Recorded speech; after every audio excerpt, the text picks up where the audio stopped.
So this afternoon, we'll be looking at C.S. Lewis and the question of Christian morality. And we're going to begin, as was just said, with the last written work that C.S. Lewis delivered before his death in 1963. This is a picture of him at the place I'm currently staying at, the Kilns, just probably just a couple of months probably before he died, and at the table where he wrote a lot of his work. But it was an opinion piece for the Saturday Evening Post called "We Have No Right to Happiness." And just a week before he died, he was actually making final edits to the proof before he submitted it to publication. It's a brief essay. It's not one of his most well-known, but I find it to be one of Lewis's most prescient pieces. It is in this essay, Lewis lays out the problem of separating happiness from obedience to the eternal law. And he shows foresight in seeing how the right to what he calls sexual happiness would alter humanity's view of happiness in general until the very nature of civilization would be threatened. So I'll just sum up how the essay begins. It begins with a line of a conversation. He's overhearing someone speaking, some people talking, and the line that he overhears is, well, after all, they had a right to happiness. And it comes in the context of a man who had divorced his wife because he was in love with another man's wife. And that woman was very much in love with the man with whom she was having an affair. And so she divorced her husband as well. And what about the original spouses? Well, the man being left behind had been injured in the war. He had lost his job. The woman being left behind could no longer boast of the physical attractiveness that she once had. Still, it came as a shock when the woman who was left by her husband committed suicide. But what could I do? He asked. A man has a right to happiness. That's the line that got Lewis thinking. Now, in contemplating that statement, Lewis recognized its connection to the American Declaration of Independence, right? In which includes the right to life, liberty, and the pursuit of happiness. But the idea of pursuing happiness in the minds of the American founders was not unqualified. It didn't mean a man could pursue happiness by any and every means, such as murder, rape, robbery, treason, and fraud. No, the original meaning of that phrase meant to pursue happiness by all lawful means. And Lewis notes that means not just what laws are passed in society, but by the law of nature. So the right to happiness, Lewis begins to say, is not unlimited. It is part of an ordered liberty. It is the pursuit of happiness that is constrained by human nature and natural law.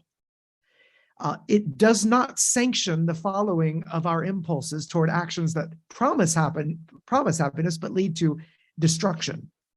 This reminds me of another place in Lewis's most famous work, perhaps, from Mere Christianity, where he says, the most dangerous thing you can do is to take any one impulse of your own nature and set it up as the thing you ought to follow at all costs. There is not one of them which will not make us into devils if we set it as an absolute guide. Now, it has been nearly 60 years since Lewis wrote his last essay, and I would say that the idea of pursuing happiness apart from the law of nature has only grown in cultural power.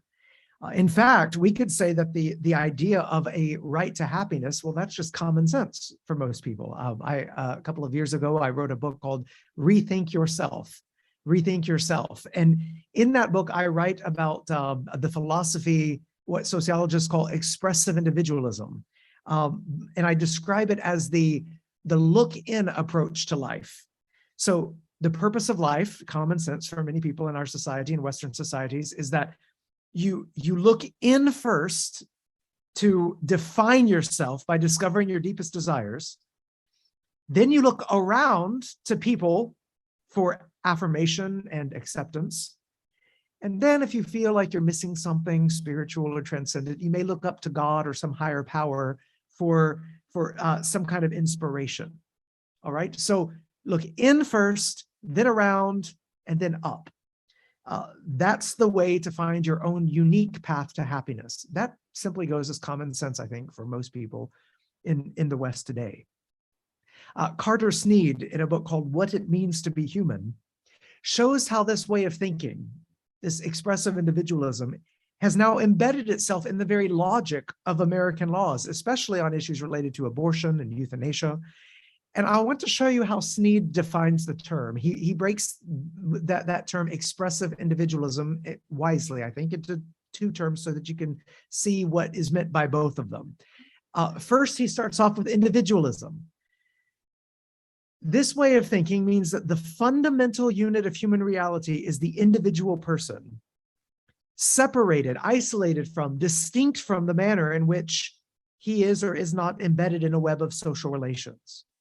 So persons are identified with and defined by the exercise of their will, their capacity for choosing in accordance with their wants and desires. So that is the fundamental unit of society is the individual, and this is what this looks like. Here's the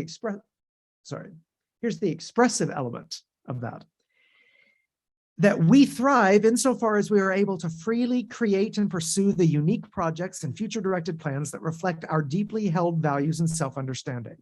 But note, these projects and purposes emerge from within the self. We determine what those are. It doesn't come from nature. It doesn't come from natural givens, not even the species-specific endowments and limits of the human body. This is where a lot of the gender conversations have already arisen, right? None of that can dictate the pursuit of individual flourishing. You have to be able to first be the individual as separate from everyone else, and then you have to be able to express that individuality and be recognized and affirmed by society. So I want you to, those are two, I realize, rather academic definitions, but I want you to not miss the important elements here.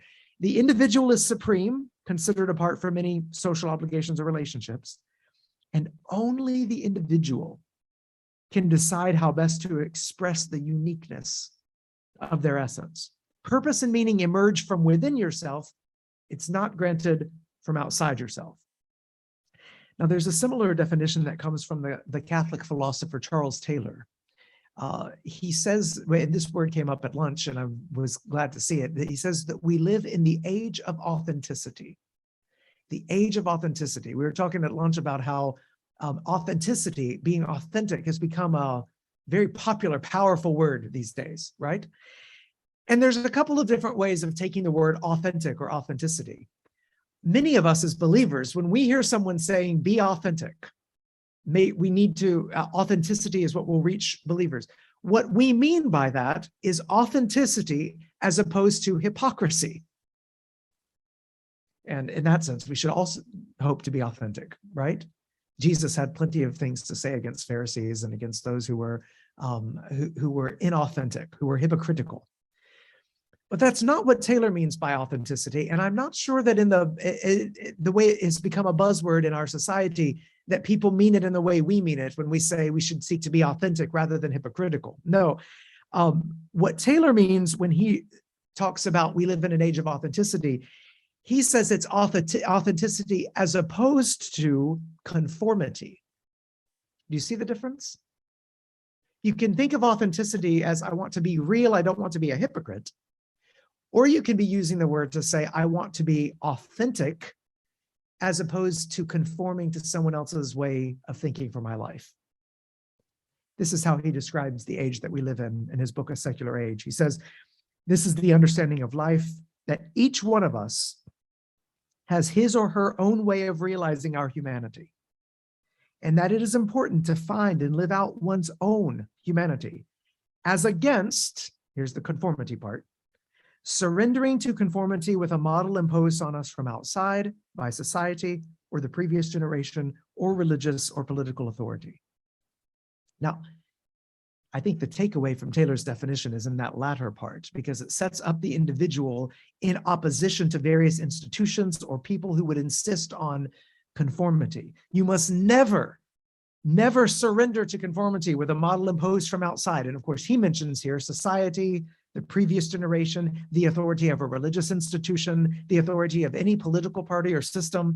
Perhaps if writing this definition today, Taylor would add bodily givenness, or biology here as something which increasingly more and more people in our society feel the need to be freed from the biological constraints that they believe are keeping them from expressing their authentic selves, right?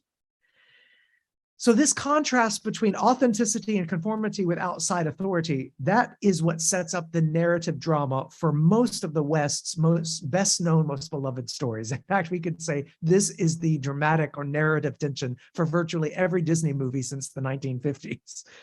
You know, that you want to somehow be true to yourself no matter what anyone else tells you. Your family, and my family loves Disney movies. I'm not a Disney hater.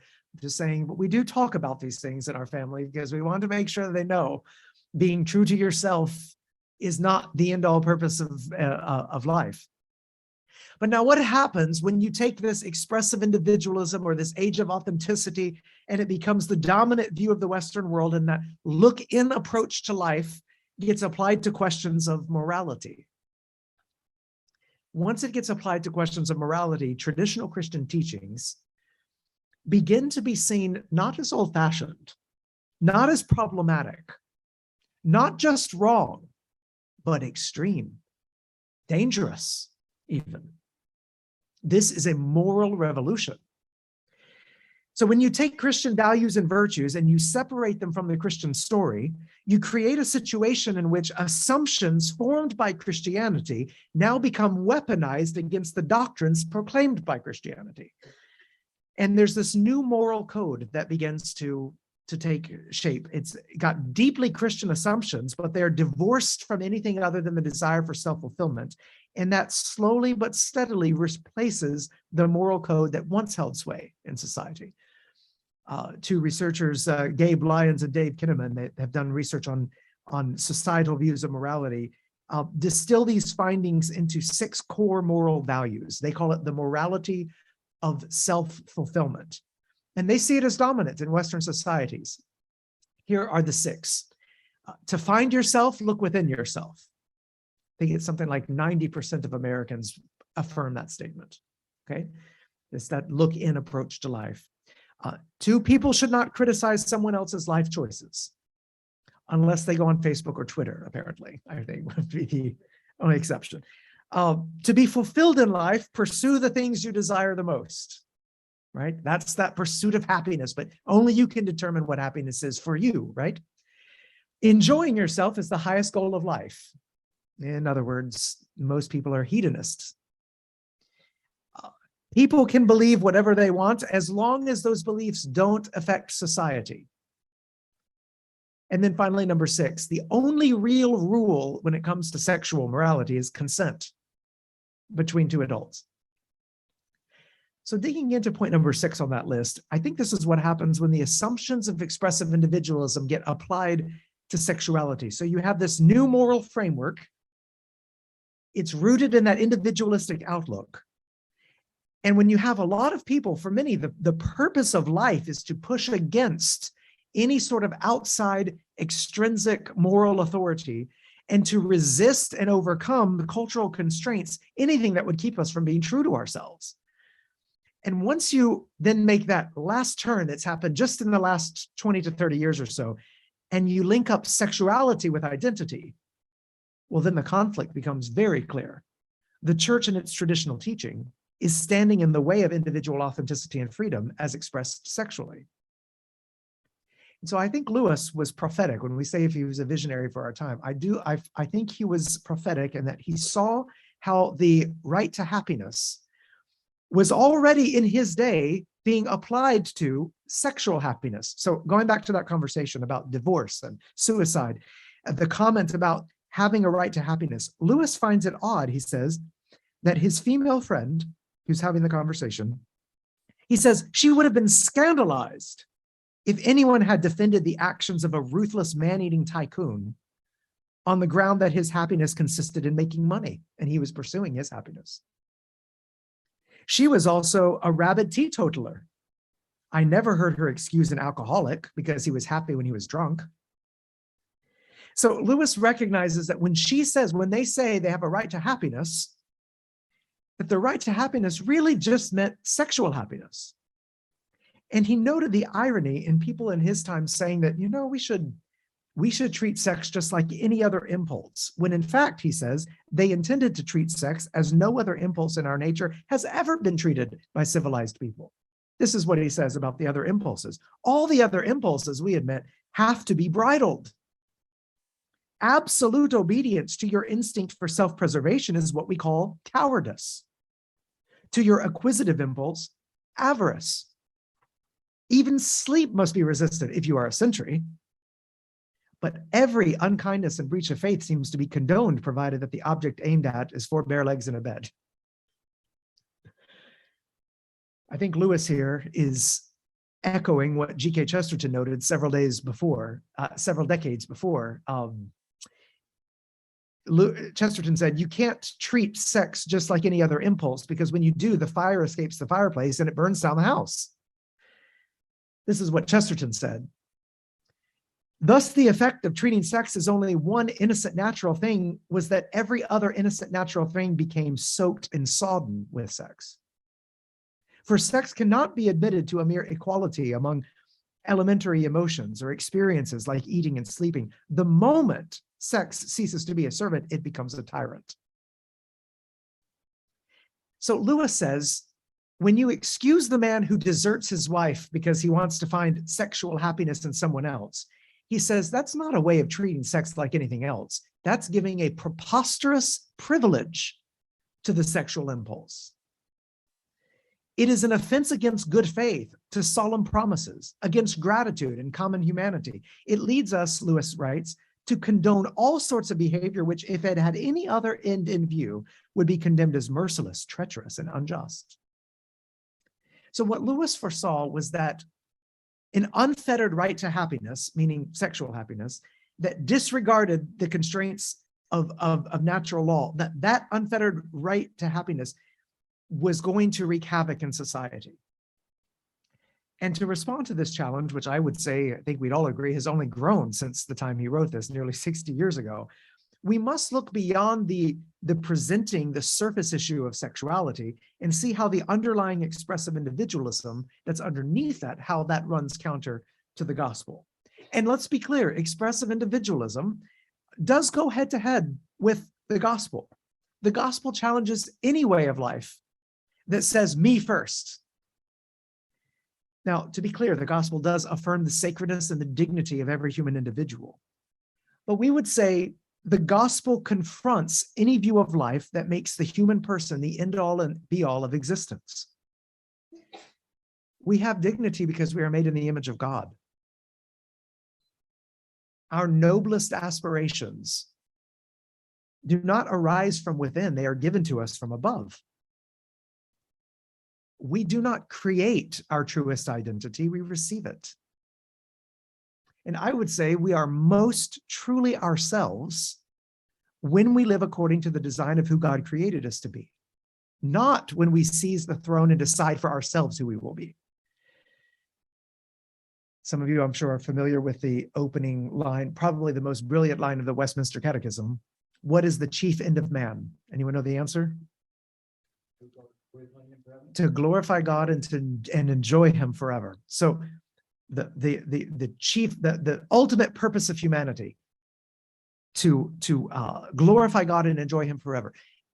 Expressive individualism turns that around. The chief end of religion is to glorify man so he can enjoy himself forever. Anything that gets in the way of self-exaltation or self-fulfillment is seen as a problem. And this means that ethics that would be universal or binding, or morals that are absolute, or truths that are transcendent or objective, in our culture, they must all fall down before the idol of the mighty me. Now, here is where the contrast becomes clear between the gospel and expressive individualism. What's fascinating is that a lot of people in our society continue to use biblical terms, but they are completely hollowed out of their original biblical meanings. Take sin, for example. In biblical terms, different ways we could define sin, right? The transgression of God's word, the breaking of his commandments, falling short of the glory of God, missing the mark, personal resistance toward God that comes from a rebellious heart, okay? In biblical terms, you have a standard. We don't measure up to the standard. We have rebelled against God. The solution to sin is repentance, right? The change of heart toward God, the turning from sin, turning toward God in salvation, right? But what happens to sin in a society where expressive individualism is dominant? Well, I would put it like this. If the first and greatest commandment is to be yourself, then the unforgivable sin is to be false or to wilt before some external benchmark that others, like the church, might foist upon you. Sin is the failure to be true to yourself.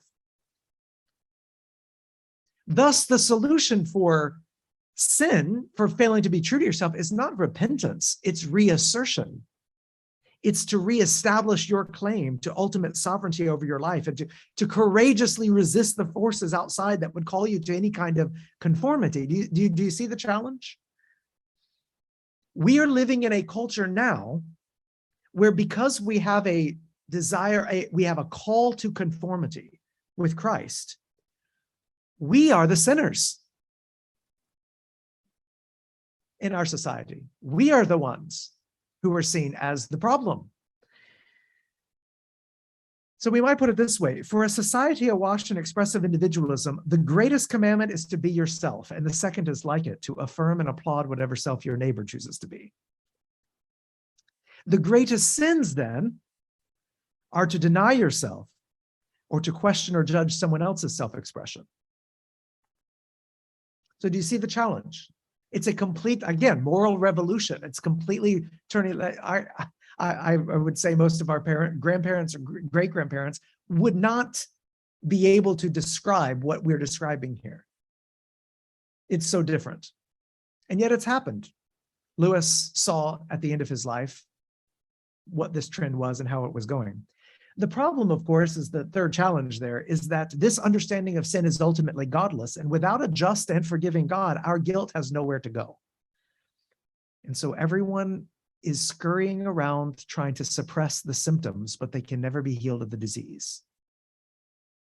People are expressing themselves in a way of trying to rid themselves of the feeling of shame or guilt, but all those efforts are in vain. So expressive individualism, the age of authenticity, the mighty me, these are all cultural views that present a challenge to the gospel in the West in the 21st century. And it makes evangelism challenging because the gospel's call to give up your identity, to receive a new identity from Christ, in Christ, that it sounds implausible. It just doesn't make sense as a way of life. And yet, through all of this, I think the church must recapture a sense of the importance of self-denial in service to ultimate fulfillment. In other words, we die to self in order to rise again to new life. One of my favorite lines from one of Lewis's novels is from Till We Have Faces. And he says, "Die before you die. There is no chance after." But it's a call to death, to the killing of sinful lusts, which, as Lewis describes in The Great Divorce, which Richard mentioned earlier, he describes lust in that book as poor, weak, whimpering, whispering things compared with that richness and energy of desire which will arise when lust has been killed. Lewis, I think, sounds the same note as Jesus, when Jesus told his disciples to die daily, right? Every day, and to pick up the cross and to follow him. And Lewis wants to make sure that we don't conceive of a Christianity, like regular Christians, the way Daniel Lowry says, that we just put Jesus in your pocket. No. Real Christianity is a kind of total surrender. And so a truly countercultural Christianity gives us a very unique opportunity. If the world wants non-conformity and thinks that's what's most exciting, to be authentic by not conforming, well, we can take that and turn it on its head. Because while everyone is resisting conformity and everyone is charting their own path, maybe the most authentic, non-conforming, and most rebellious thing we can do is decide that we are going to submit to something outside ourselves, that we are going to adopt a transcendent reference point, that we are going to rebel against the rebels. In today's world, it takes courage to look outside yourself, to bind your heart to an ideal that is bigger than your own set of standards, to investigate truth rather than think you can invent it. So we have an opportunity to stand out in the world, from the world, by choosing to die to ourselves, by laying down our lives for something greater than ourselves. I might put it this way. The world says be true to yourself. Jesus says crucify the self the world tells you to be true to. Nothing is more nonconformist, authentic, radical, and rebellious than seeking conformity with Christ and the death of your old self. And nothing is more hopeful than realizing that all our self-denial and following Christ's call, that's really the prelude to ultimate self-fulfillment. We die in order to rise. We deny ourselves daily, but not because we're just, that we hate life or anything like that. It's we deny ourselves daily in pursuit of everlasting joy on the other side. We do not have a right to happiness, but God does want our happiness.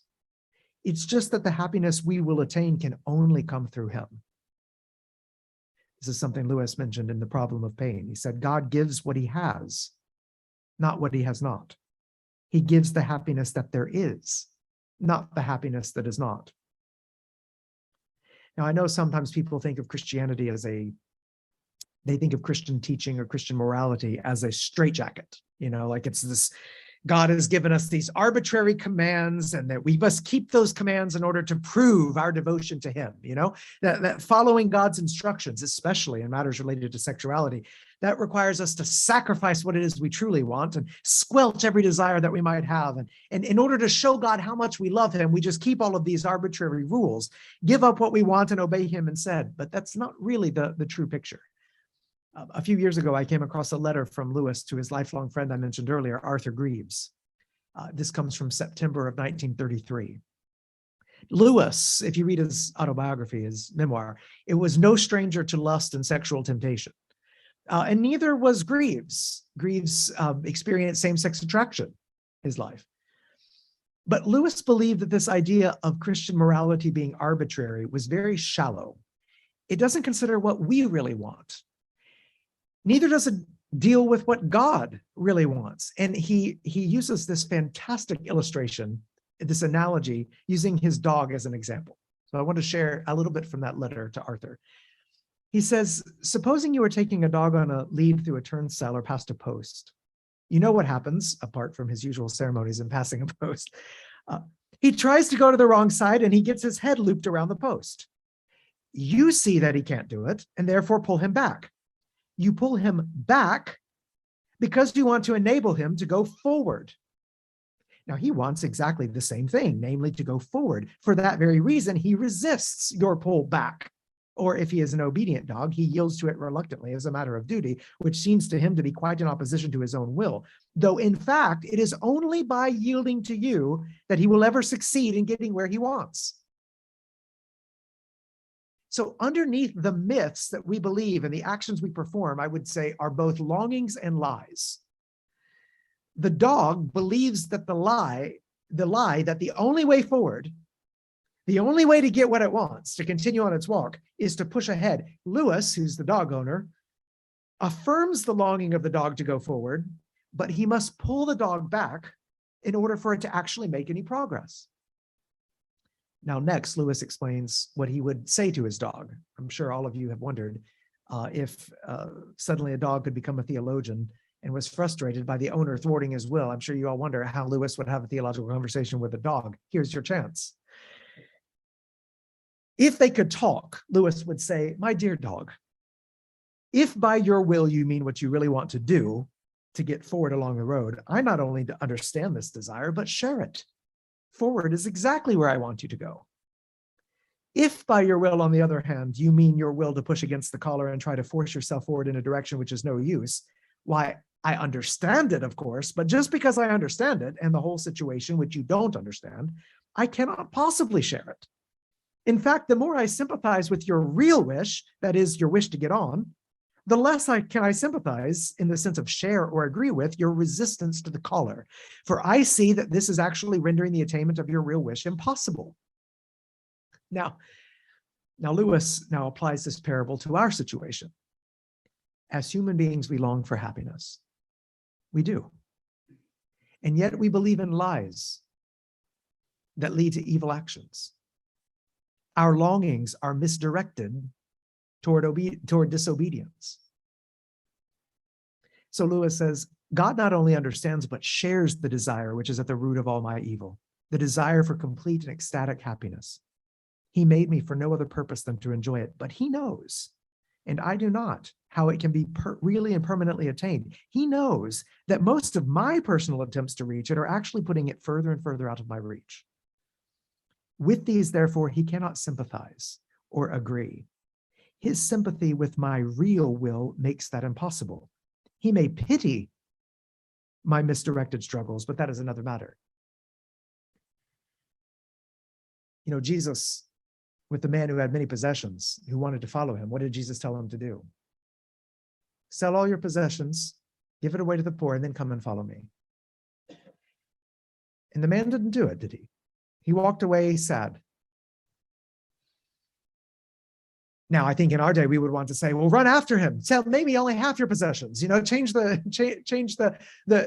somehow water it down, change the requirement. Don't be so arbitrary. That's what we would say today, I think. As a way of reaching that person, you've got to run after them. And yet Jesus knew without giving away all of his possessions, those possessions had such a hold on the man's heart that there was no way for him to have happiness without him following Jesus and actually laying it all down.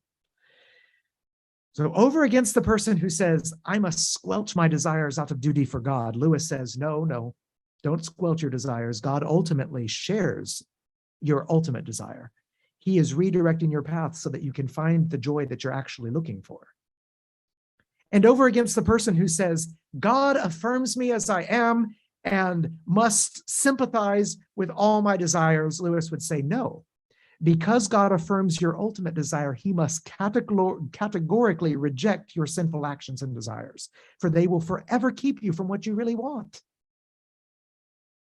So what's the takeaway from this parable? Well, first, Lewis says we can look back at our history and see that there is a God-given longing behind many of our sinful actions.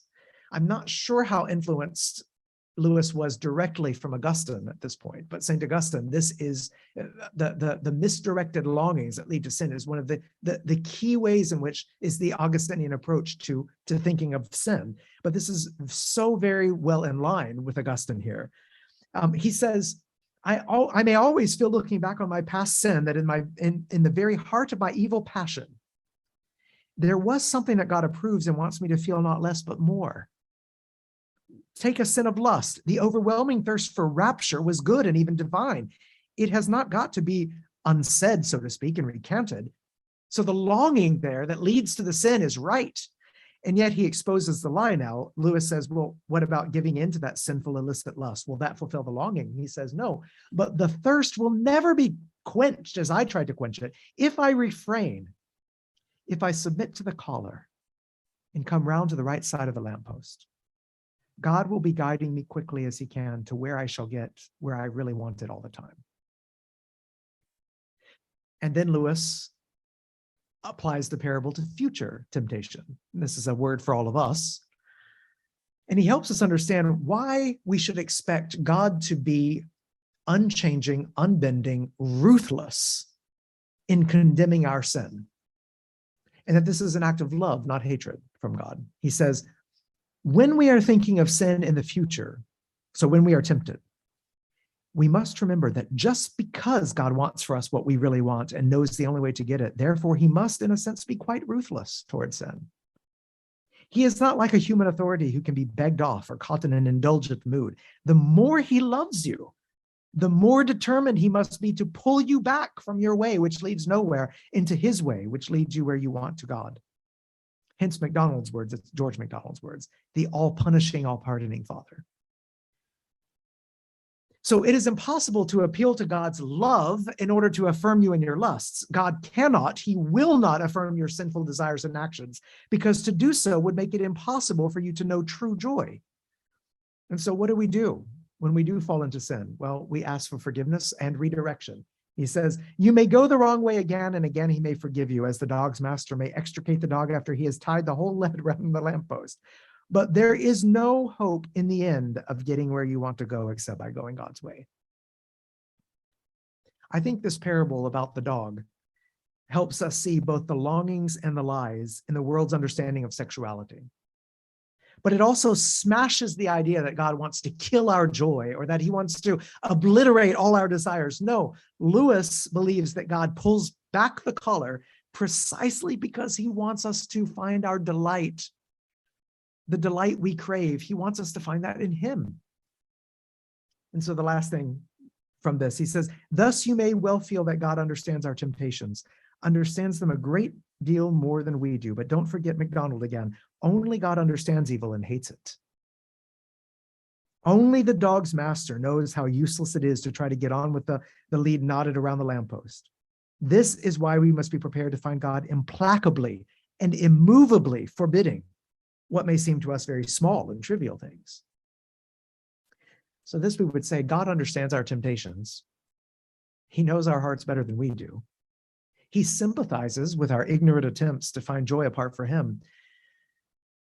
But in his great love, he refuses to affirm us in our misdirected ways. To do so would be to abandon us to the leash and the lamppost, where we would strangle ourselves. After all, Lewis said elsewhere in Mere Christianity, God designed the human machine to run on himself. He himself is the fuel our spirits were designed to burn, or the food our spirits were designed to feed on. There is no other. That is why it is just no good asking God to make us happy in our own way without bothering about religion. God cannot give us a happiness and peace apart from himself because it is not there. There is no such thing. So within this framework, then let's return to the question of sex and happiness. Lewis describes chastity, as some of you may recall in Mere Christianity, as the most unpopular of the Christian virtues. It's no surprise that many echo the words of St. Augustine, Lord, give me continence and chastity, just not yet, right? And yet Lewis recognizes in Mere Christianity that scripturally speaking, the rule is clear. He writes, he says, either marriage with complete faithfulness to your partner or else total abstinence. Now, nothing runs up against our cultural expectations today so stridently as this constraint around sexuality. I mean, it goes without saying in this room, I think we all could feel the cultural pressures and recognize just how unpopular this perspective is, especially in a day 60 years on from Lewis writing that essay, when our impulses are considered central to one's identity. So in response, there are those who recommend that we accommodate the Christian faith to the world wherever possible. You know, that maybe we should at least shift our focus, maybe shift attention from the sharp edges of distinction between the church and the world. Perhaps it would be better if we shied away from making a public case for doctrines or for morals that seem intolerable to the people around us. And there are all sorts of other things we could focus on, right? The Bible's emphasis on our responsibility to the poor and the oppressed. Making a difference in regard to environmental concerns that are brought about by climate change, showing hospitality to the immigrant and refugee. In other words, this is the great temptation for the church today. We may tend to lift up only those aspects of Christian witness that make us respectable, and thus avoid the critique of the cultural influencers. But that is not a robust and full Christian witness. A holistic Christian witness must insist on the goodness not only of creation and nature, but also our natural bodies, male and female, the full humanity of prenatal children, the biblical vision of sex and marriage. We cannot cordon off the issues of marriage and sexuality and think that following Jesus is optional in these areas. And what's more, I think we should return to history to see that we actually, as Christians, initiated the first sexual revolution. It came with the rise of Christianity. There's a book by Kyle Harper, historian, not a believer. It's called From Shame to Sin, and he describes the potency of early Christianity on sexuality and the nature of the challenge to pagan views. It says multiple things here. I have just a few quotes, but he says, the coordinated assault on the extramarital sexual economy marks one of the more consequential revolutions in the history of sex. Harper talks about how revolutionary, how out of step this new sexual ideology was. Because the early Christians, because they were forbidding all sex beyond the marriage bed, this new sexual ethic came to mark the great divide between Christians and the world. The early church stood out from the rest of society, not merely because of what they claimed to be true of God, but also because of their distinctive set of sexual behaviors. Nowhere, he writes, nowhere did the moral expectations of the Jesus movement stand in such stark contrast to the world in which its adherents moved. Now, I recognize many denominations in the West today have been rocked by controversy over sexuality these days. And contrary to what a lot of people think, it's not because Christians are just obsessed with sexuality or what other people are doing sexually or their activities. It's actually because Christians around the world recognize instinctively, maybe not even being able to express it quite this way, but instinctively they recognize that to change the definition of marriage means much more to the faith than a simple expansion of marital blessing. It constitutes a reversion back to long discarded pagan assumptions about the nature of the body and the purpose of sex. It is the exchange of one moral cosmology for another. And so this is why Christians from non-Western cultures resist intellectual and theological colonization by predominantly white Western liberals. It's why they are often the ones sounding the alarm here, because they recognize the cosmological ramifications. And even an historian like Kyle Harper, who's not a believer, he would see the Christian sexual ethic in a neutral, or at least perhaps even a negative light. He has no trouble when he's describing early Christianity. He turns to phrases like highly distinctive sexual gospel or radical new orthodoxy of sexual propriety. He says it was the development of Orthodox Christian sexuality as a moral ideology that set Christians apart from the world. I mean, just as an example, when Paul in 1 Corinthians says that the woman has rights to her husband's body, not simply the other way around, it's absolutely staggering how revolutionary that was in the first century. Absolutely staggering. Of course, we must admit, in the history of the church and in the development of doctrines regarding sexuality in the body, there are wrong turns. There have been overemphases, there have been ascetic extremes, there have been extra biblical rules that have come about. There have been places that were where the church was more culturally driven rather than biblically focused at times. So my point is not to say that Christians have always and everywhere gotten everything right in this case, but simply to say that in considering the effect and seriousness of the early church's witness regarding sexuality, it is very hard, nearly impossible, for me to imagine any scenario in which the nature of marriage and sexuality would be considered an agree to disagree issue for the early Christians. On this point, brothers and sisters of ours in the global South, they stand with the church throughout the ages. Revisionist theologies from the West reveal themselves to be radically out of step with the wider Christian tradition.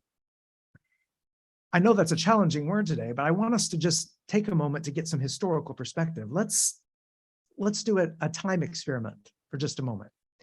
Let's pretend that we are sitting in a room like this 100 years ago, early 1900s, a time of technology progressing by leaps and bounds. The age of science and reason has stirred up a sense of optimism in Europe and North America. The Christian view of the world has given rise to the scientific inquiry for discovering the truths about the natural world. But now, 100 years ago, that scientific experiment, severed from its beliefs in God, the natural order, has now turned against traditional Christian teaching about miracles in favor of naturalism, materialism, right? This was going on 100 years ago. So let's say you dropped in a meeting like this from 100 years ago. And there were theologians and church leaders and pastors and people that are gathered and people that care about the future of Christianity. And as you listen in, you can hear people in the room saying something like, you know, Christianity is in trouble. The Bible, people live in a different framework now than they did before. They have they just have very different moral, and they have a very different concept of what the world is like.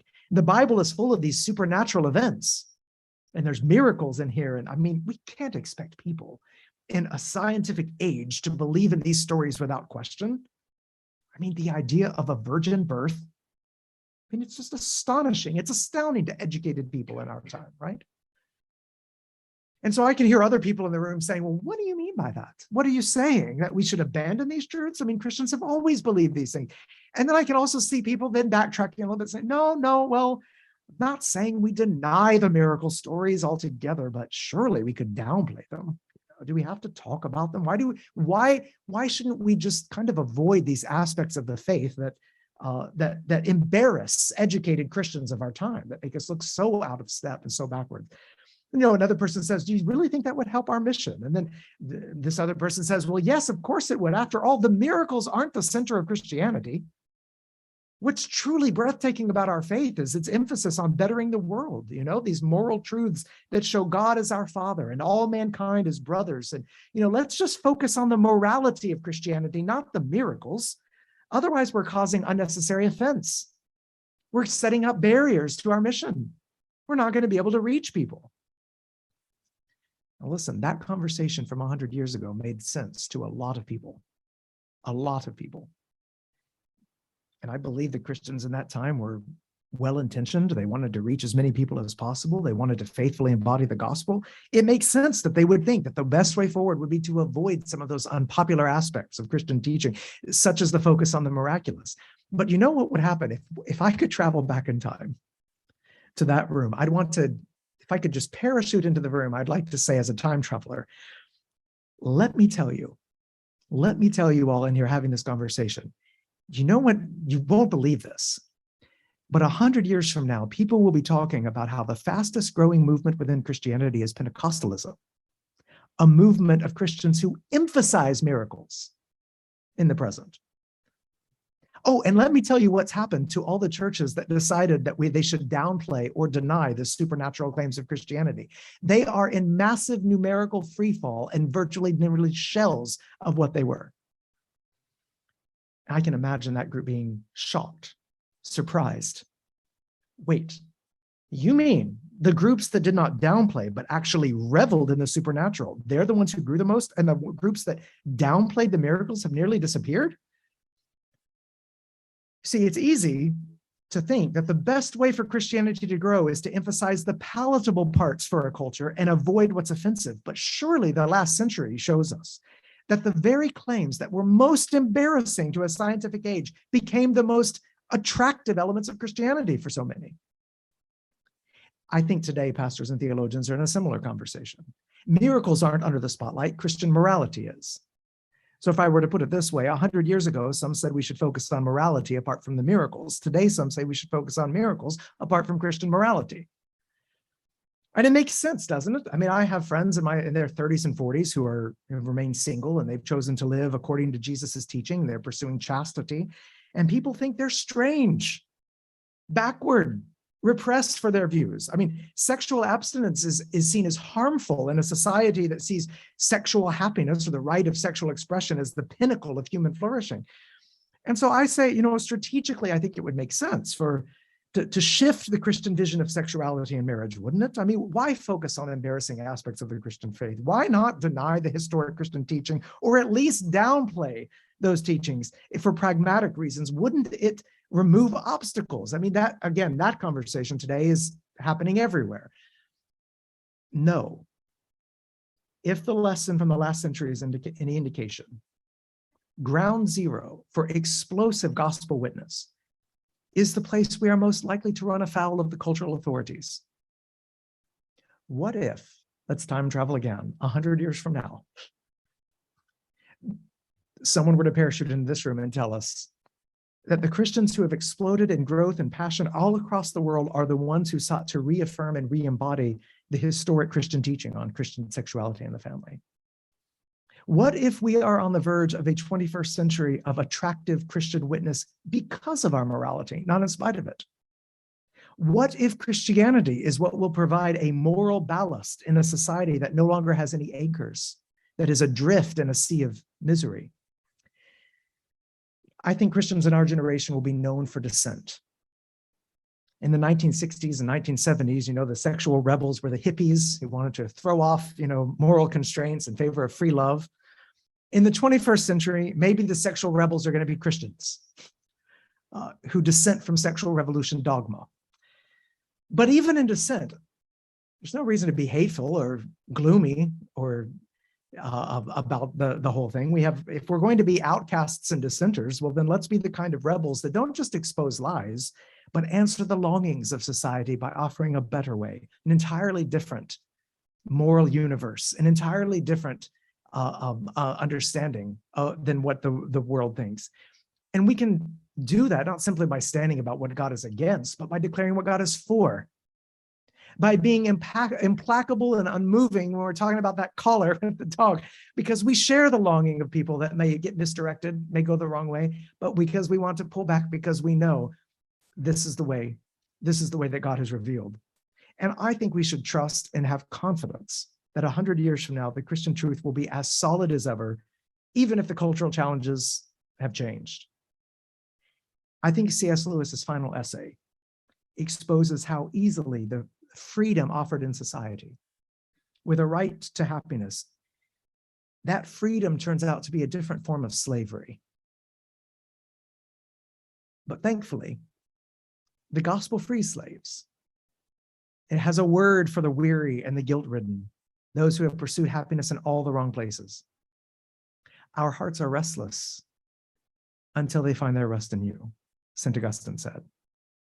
So Christianity has a fresh message for an exhausted generation pursuing happiness through so many different avenues. We can be the ones to say, salvation doesn't come from mustering up your willpower and making your mark on the world.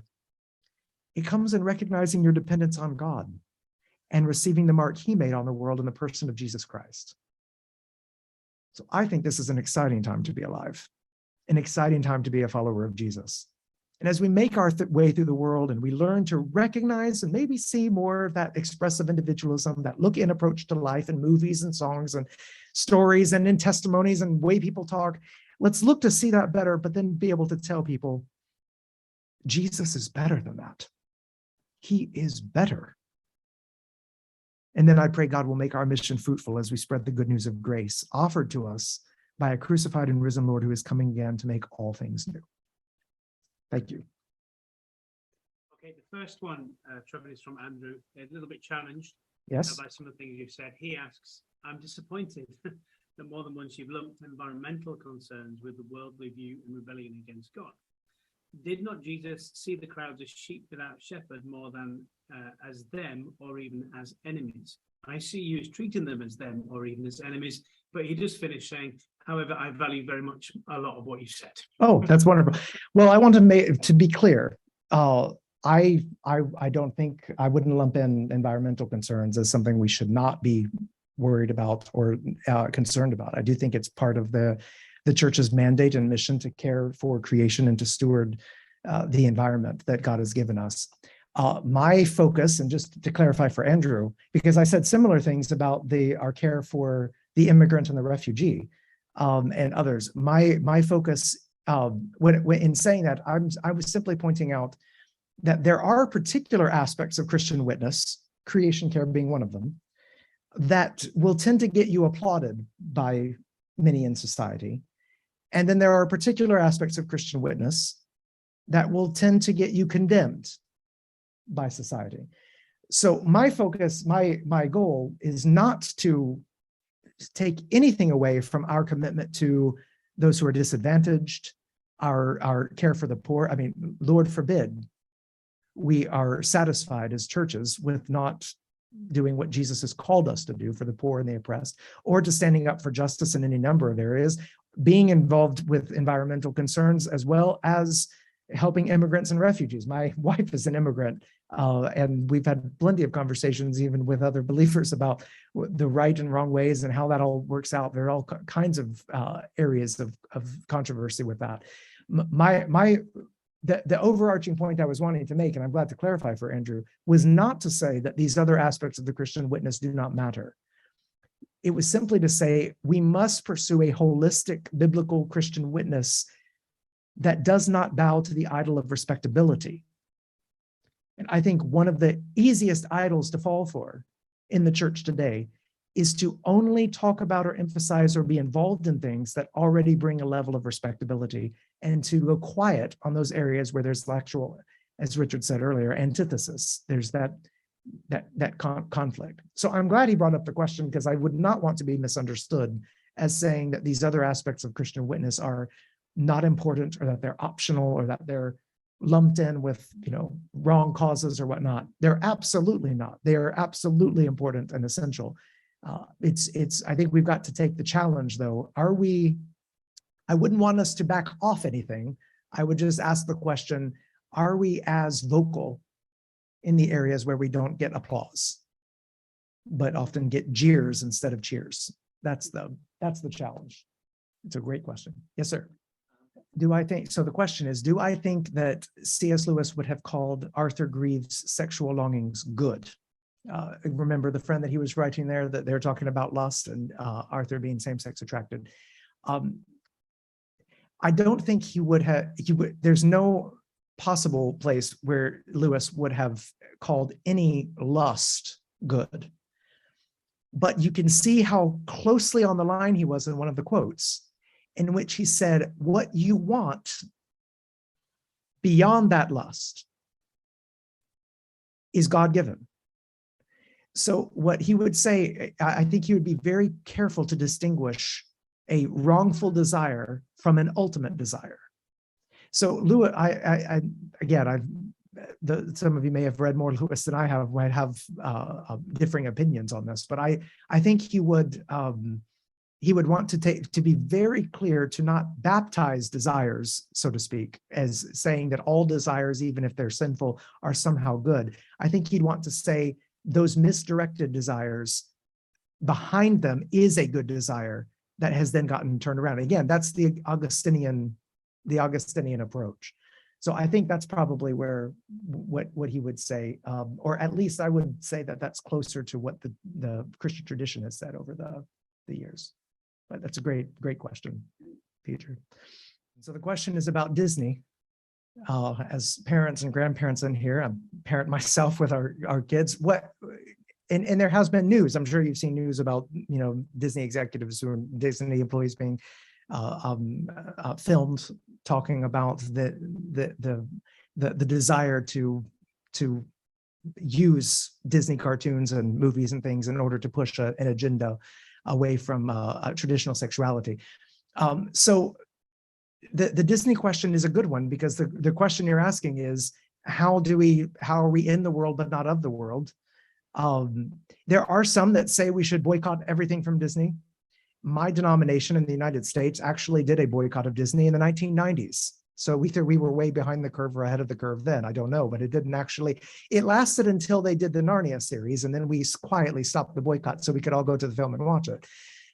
Actually, the boycott was never binding on any church. It was simply a resolution that the convention said one year, and then you have to understand Baptists. Everyone does what they want anyway.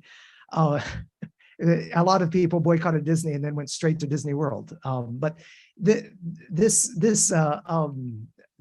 focus on Disney, what I tell people is I'm generally less inclined to say we won't ever watch a Disney movie or anything like that, because there are so many good things in Disney movies. It's beautiful things, wonderful music, wonderful animation, wonderful stories.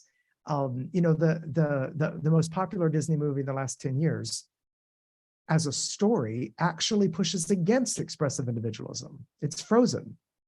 The song Let It Go is an anthem to expressive individualism. But where does Elsa wind up after she sings the song? She's all alone. She lets it go, no right, no wrong, no rules for me, I'm free, and she may be free, but she's alone.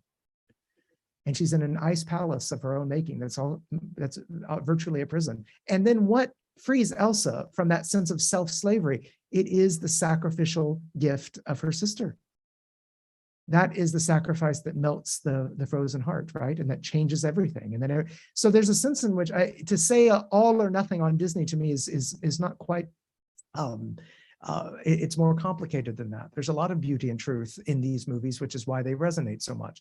I will say, though, that one of the things that we've done as a family is to talk through some of the cultural assumptions of the films. There's a reason why in China, for example, Mulan, the animated version of Mulan, failed. It bombed in China. And you think, this is strange, it's a Chinese heroine, but it bombed because people in China said, that's not really a Chinese girl, that's an American girl dressed up in Chinese. She's doesn't care about her ancestors as much as she should. She's fighting for her own glory, not her family's glory. She's like, so it's interesting. While all these little American kids, girls, and singing in the mirror, Christina Aguilera's Reflection song, Chinese girls are like, no, thank you. We won't. That's not our story anymore.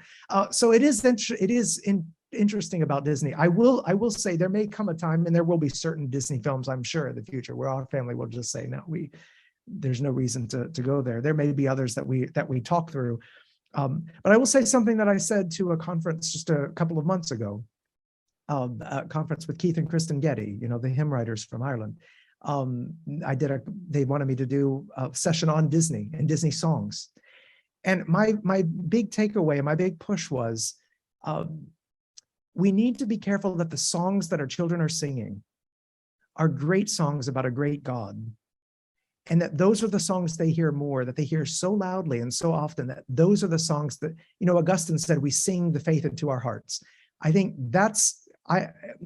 if my kids know some Disney songs, that's fine. But more than that, I want them to know the songs that are going to lift up a high and holy and righteous and awesome God, and that point to the beauty of salvation and whatnot. So that if Disney songs are going to be part of the mix, that's fine. I just want them drowned out by the larger. And I'm afraid in most families, it's the other way around. We know Disney songs by heart.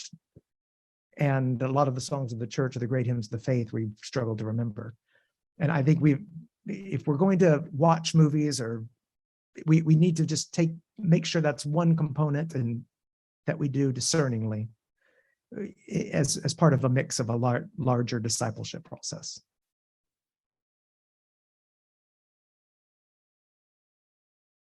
Thank you, Anne, and thank you, Trevin. It's great, isn't it, to see a different perspective on stuff we're familiar with. But I love hearing that defense of classical sexual morality. And I want to look at this from 2 points of view. Firstly, what's the image of God that stands behind this? To me, there are two images of God. There's our image of the eternal lover, who wants us to be with him forever. And then there's God, who is perceived as the transcendental interferer. Lewis's great description of the hatred people have for the interference God determines to have in their lives, and the way he will never let people go. And I want to reflect also on, and I'm a businessman, so I feel for folk who are on the wrong side of sexual morality, the Arthur Greaves of this world, and many, many others. And I want to ask, supposing the church had been as clear about what good business was like as it has been historically about what good marriage and good sexual morality was like. Supposing the church had refused to let people abuse people through, for example, I'm from the construction world, and until the 1970s, safety was not taken seriously on construction sites. Until the 1970s, wearing a hard hat was not obligatory in the UK, and in some countries, it's not obligatory today. In Africa, you don't find many hard hats, and you find plenty of accidents of bricks landing on heads and scaffolding falling and so on. And supposing also the church had been as clear about the environmental impacts of business, that it's not legitimate to throw your waste into the drain and to kill the rivers and the fish and the oceans with our plastic and the airs with our car pollution. Supposing the church had been as clear that God made our world and is going to come back to it and live in it forever. And business is there to serve us and not to serve itself. Supposing we'd been as clear as a church to the business folk of the world as we have been on sexual morality, wouldn't we be living in a better world? Wouldn't there be many wives whose husbands would have come home instead of gone to hospital or to the grave? but we haven't been. And it seems to me we've been a church that has emphasized salvation and forgotten creation. And I regret that. And I see Scripture as not particularly focusing on one over the other. I think it's the church that's taken that, not Scripture. No, it's not Scripture that's told us to behave like that. It's what we've chosen to read and remember and pass on and focus on. And I regret that. Anyway, I look forward to the discussions, but I thank Trevin very much for having created so much interest and reminded us of something about which Lewis was so good at. Thank you very much.